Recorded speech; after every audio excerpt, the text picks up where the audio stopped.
Hello,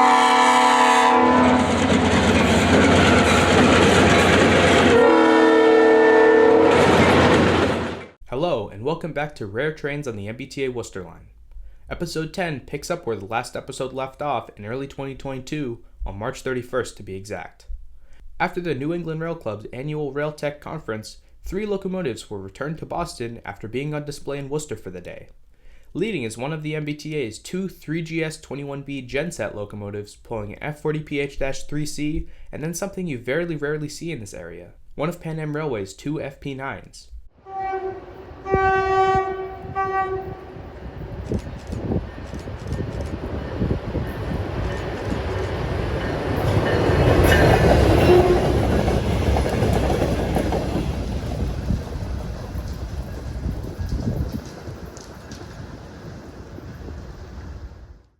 Usually used on their executive train, PAR-1 is one of the most iconic locomotives in New England. Unfortunately, this locomotive has since been sent off to CSX's Waycross shops in Georgia with an undetermined future, but back in late March, the Pan Am and CSX merger had yet to be approved by the Surface Transportation Board.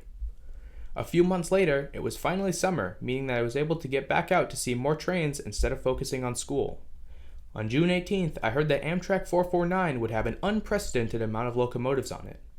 While it's not rare to see 3 locomotives, and even 4 locomotives happen sometimes, today's Lakeshore Limited will have a whopping 5 locomotives, meaning that there will be more engines than cars on this train.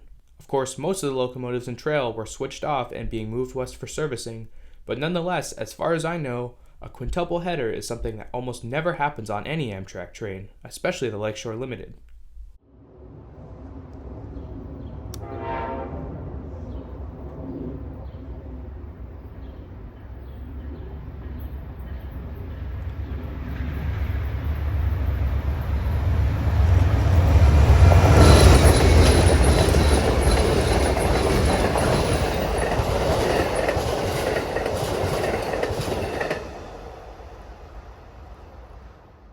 Later on the same day, after heading home from seeing Amtrak, I got last-second word that there was an eastbound loaded rail train heading into Boston to be picked up by the MBTA.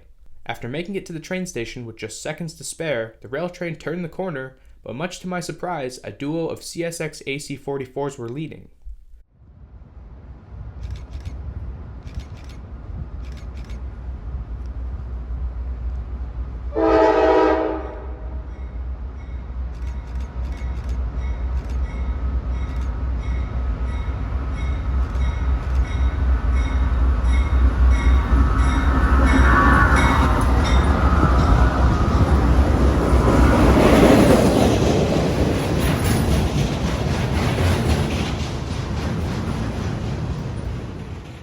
While I knew that CSX would be taking this train into Boston, I expected them to use the regular GP40s that they use for locals in this area, but instead, the power was composed of 2 6-axle mainline GE locomotives. While this is a pretty regular sight anywhere else on a CSX mainline, you almost never see them east of Framingham on the Boston line, especially in 2022 when CSX doesn't regularly operate into Boston anymore. Since 2013, when CSX abandoned their Beacon Park yard, I've been hoping to see mainline GEs through Wellesley, as I remember seeing them before I was a rail fan, but by the time I'd gotten into trains in 2016, they were long gone.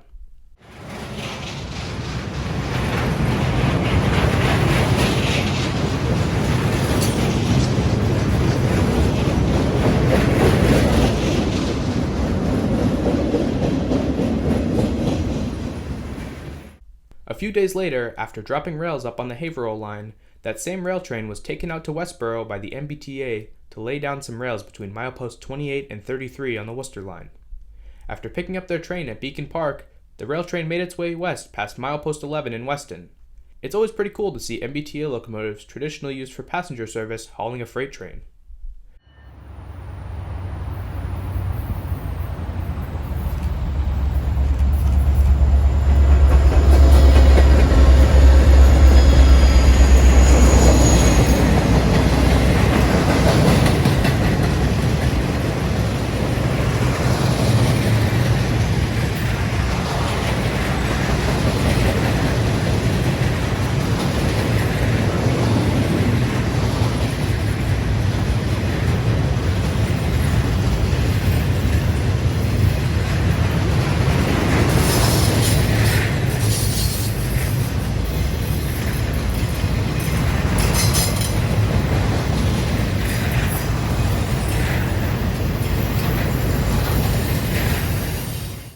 After the rail train cleared 11, we headed west in hopes of seeing the rail train once again.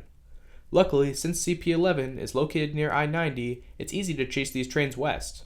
After a quick drive, we found ourselves at Cherry Street Crossing in Ashland, which is about 13 miles west of where we were before.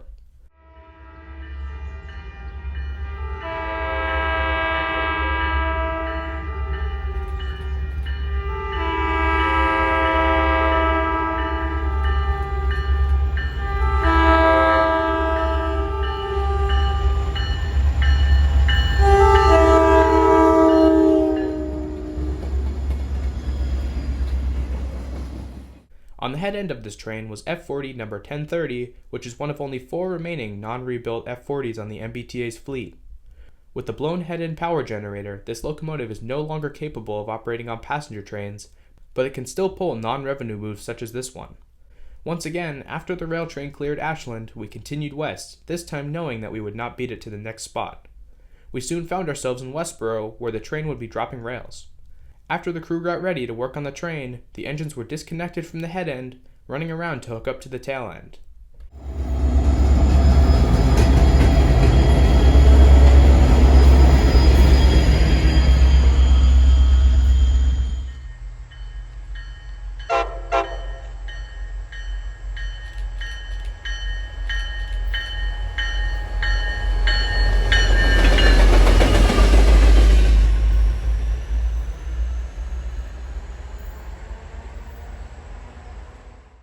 After almost an hour of preparations, the train began to move east, beginning its rail drop operation.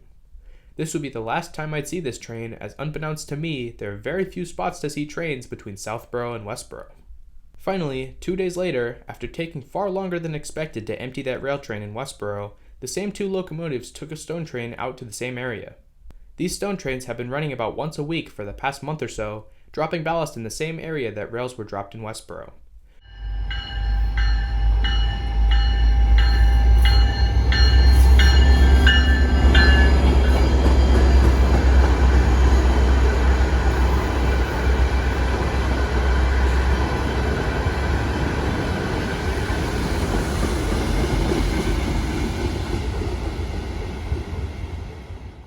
After barely missing the westbound move earlier in the day, I once again barely saw the eastbound, hence the handheld footage.